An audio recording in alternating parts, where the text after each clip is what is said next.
Well, it's day before hurricane hits us, and Governor Scott's doing a really good job of scaring the hell out of everybody, and that's what it takes. So I thought I'd give you a little tour of my little hacienda here. I'm working on a few things. I got some seedlings of bald cypress here to be able to repopulate my garden after the debacle that is apparently coming.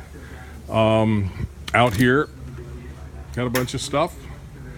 Got my pond. My pond's working fine. Got this is Brazilian rain tree forest. There's my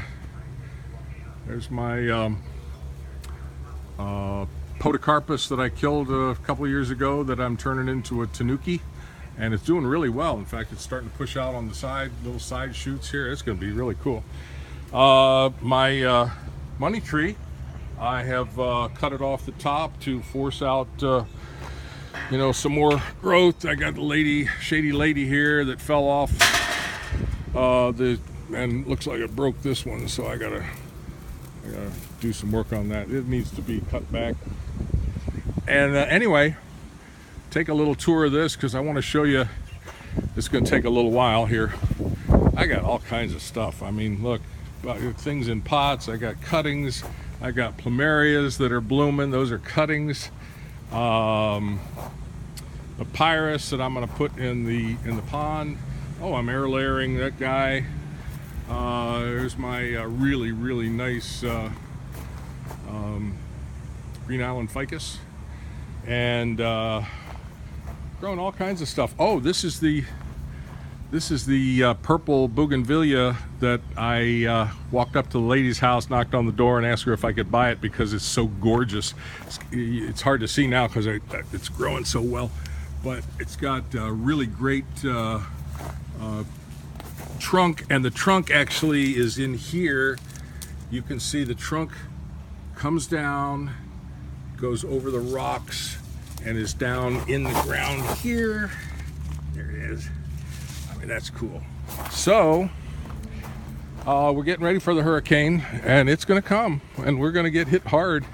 I'm going to have to move all these guys probably into the fire pit or maybe into my workshop.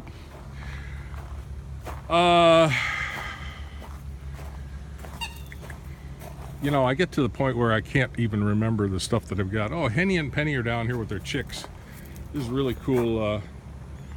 Little more hens, and they're so used to us now. They come right up to us and looking for little handouts, and we feed them some bread once in a while. They're very happy there. But buttonwood, there's buttonwood. I got to get that on the ground. Stuff like this. This is a purple bougainvillea. Got to get that on the ground. I hope a lot of the stuff doesn't end up on the ground, by nature, but it might. Another plumeria.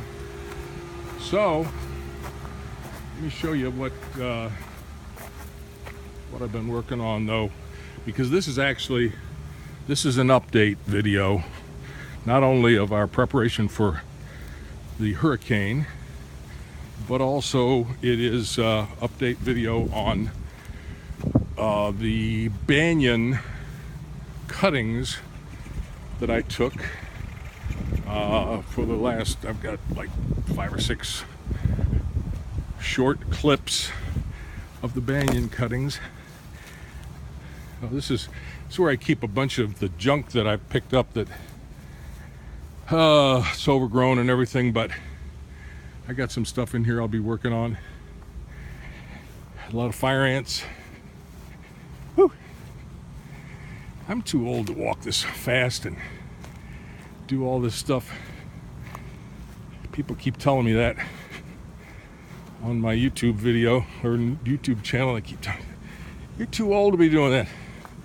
So what the hell else am I going to do? I can't get a job.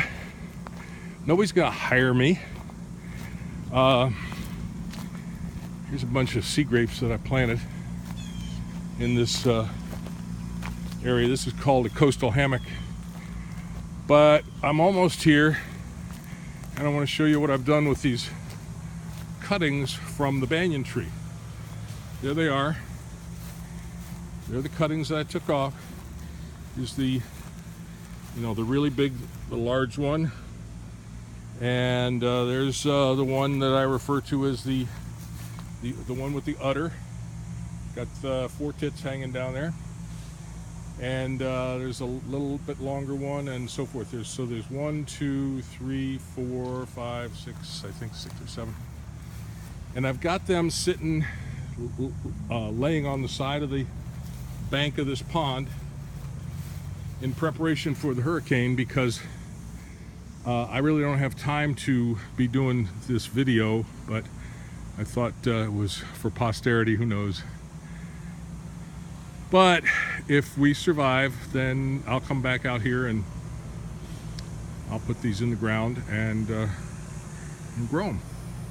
And each one of these will produce really some interesting banyan foliage at the top. And while I guess I'm at it, I might as well finish up by walking back through the coastal hammock, which was completely overgrown with weeds. This area in here was thick with weeds that were as tall as me. And I got in here with my neighbor. We pulled most of the big ones up, and I came in here with Roundup and basically denuded the entire area. But I did plant this oak tree. That's one oak tree that I planted. There's a shady lady that I planted in here. And this is something I didn't hit with the Roundup, but I'll have to get to that after the hurricane. And so coming back over here, I will show you the end result of one of these banyan cuttings. This is the one I've got on a video from several months ago at least, where I brought it home and I stuck it in a pot, and I grew the thing and started popping out the top, and lo and behold, then I put it in a big bonsai pot, and you should see it now. I mean, look at this thing. I can't believe this. There it is. Okay. So this is a cutting from the same banyan tree that I've got these other cuttings that I'm currently taking. Look at the head. See how all that branching is pushing out from the horizontal branch? So this is one that I took completely out. One of the cuttings, one of the air roots that I took from the ground to where it intersected with the horizontal branch of the banyan tree. There's a horizontal branch right here. And see how it pushes out just from the horizontal branch. That's why I'm excited to see what I can do with those cuttings I just showed you. Now let me show you as an example what happens. And this is from the same tree. Here is an air root that I did not take from the, I didn't take the horizontal branch. I just cut it off about, 4 feet up from the ground, and it is alive. This is all green in here. It's all green, so it's alive. And I'm gonna do thread grafting on this. I've got a bunch of cutting or saplings. I've already turned them around in the pot sideways, so one of the next videos I'll be doing will be to drill through here several different spots and hang some